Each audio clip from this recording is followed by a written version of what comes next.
En pleine crise liée à la Covid-19, le nombre de migrants affluents sur les côtes italiennes ne cesse d'augmenter. La population locale craint la détérioration de la situation sanitaire.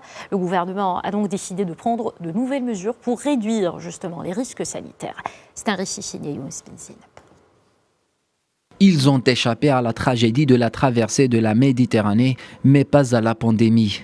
Parmi la vingtaine de migrants secourus au large des côtes italiennes, 13 d'entre eux ont été testés positifs au coronavirus.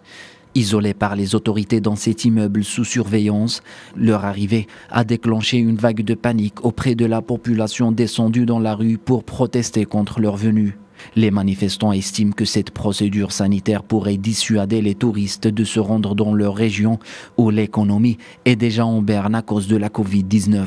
À l'instar du maire de la ville, les manifestants demandent au gouvernement une mise en quarantaine sur un bateau loin des terres. Selon le ministère de l'Intérieur italien, 8 988 migrants ont débarqué sur les côtes italiennes entre le 1er janvier et le 13 juillet, contre seulement 3 165 pendant la même période en 2019.